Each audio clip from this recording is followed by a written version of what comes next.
চলে যায়, কিন্তু গোল লাইনের বাইরে একটি ভালো সম্ভাবনাময় কিক ছিল।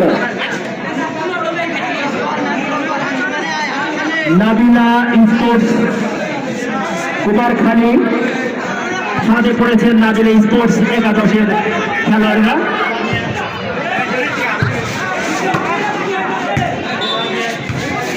ফাউল ধরেছেন একাদশে। খেলার ফলাফল নাবিলা ফুটবল